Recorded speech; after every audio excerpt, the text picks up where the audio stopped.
Imagine standing right in the heart of Times Square.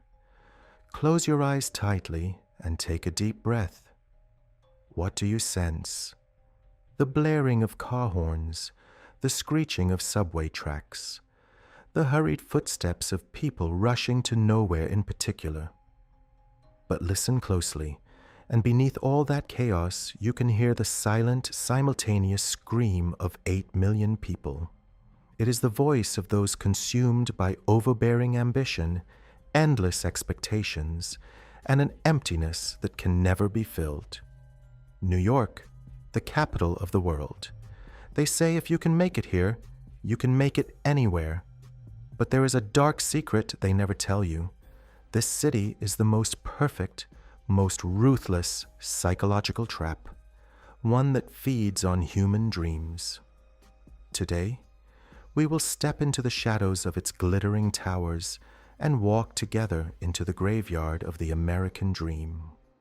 The moment people arrive to start their lives in New York City, stepping off the plane at John Kennedy Airport, they feel as though they hold the world in their hands. The very first time you catch a glimpse of the Manhattan skyline, a massive rush of dopamine floods your brain. You feel a sense of, I made it here. I am the chosen one.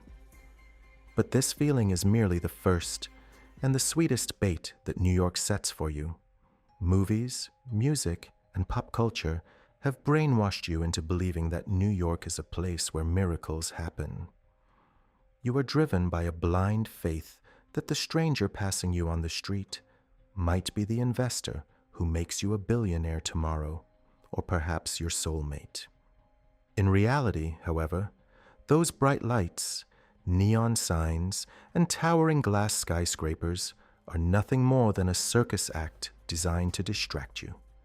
The true face of the city is best seen in the dark, damp, rat-infested subway tunnels underground. Every single day, you descend into these tunnels, letting the city system drain away your youth and energy.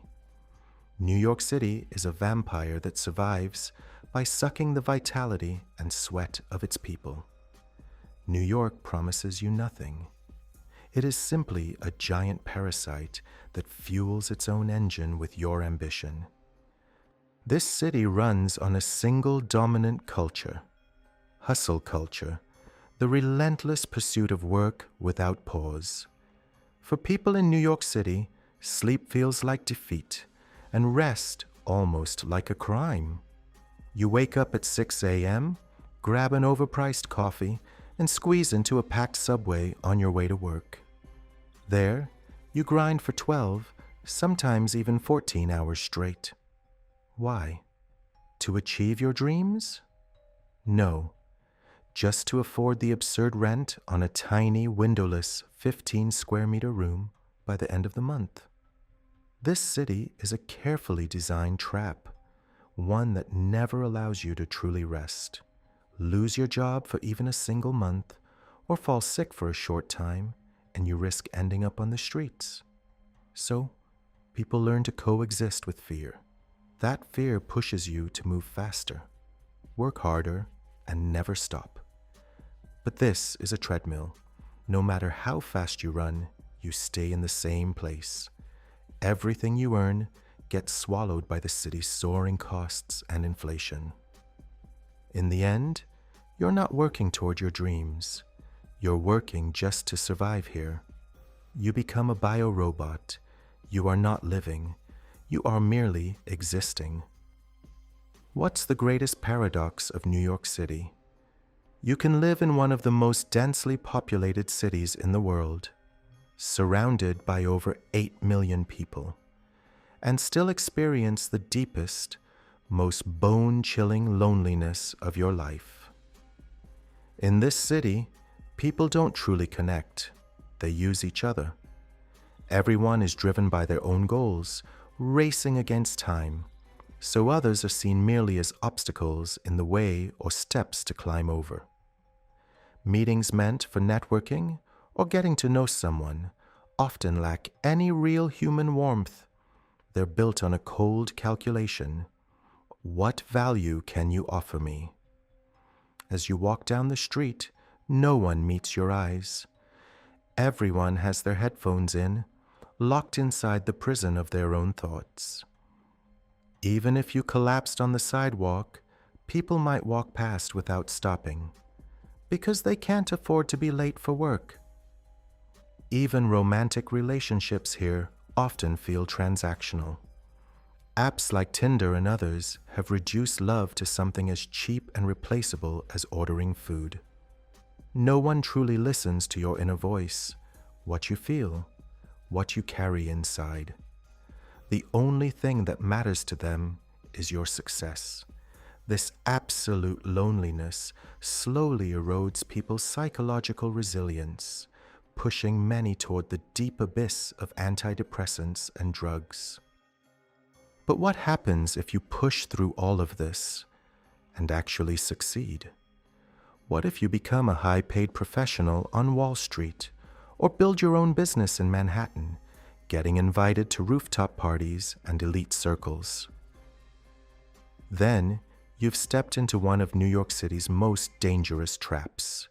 It's called the golden handcuffs. You might earn hundreds of thousands of dollars a year, yet it's never enough to sustain your new standard. To stay in those elite circles, you have to wear designer brands, dine at the most expensive restaurants, and pay staggering rent. Your ego grows with it, and you begin to see yourself as someone who owns this city. But the truth is, you're still its servant, just a better dressed, better paid one. At this level, people often forget who they really are. Their identity becomes defined by their job title and the balance in their bank account. The individual I disappears, and a monster called career consumes them entirely. And the most tragic part? Even if you start to hate it, you can't leave, because leaving New York feels like failure. It creates a psychological pressure, as if you couldn't live up to the city's standards. A voice inside you whispers, "If I can't make it here, then who am I? Am I really this insignificant?" That fear becomes your chain, and those golden handcuffs bind you for life. Every year, millions of young people arrive in New York City with fire in their eyes and dreams in their hearts. But look at them again after 5 or 10 years. The fire is gone.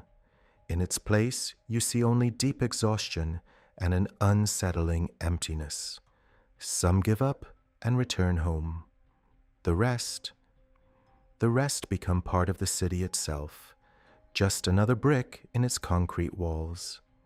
They may have lost their sense of purpose, yet they've grown addicted to the city's artificial energy.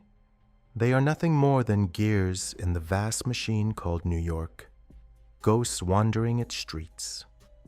The American dream was once about freedom, opportunity, and a prosperous life. But in New York, it often feels like a black market trade. Your humanity, your youth, your emotions taken from you, in exchange for an empty career and a manufactured sense of status. This city doesn't build people, it breaks them. And then it uses the shattered pieces to strengthen its own foundation. So if you ever decide to go to New York, or if you're already living there, ask yourself one simple question. Am I conquering this city, or is it slowly destroying me day by day? The lights of Times Square never go out, because there is always a fresh wave of dream-filled newcomers arriving, endlessly. Welcome to the graveyard of the American dream. The entrance is always open, but the exit doesn't exist.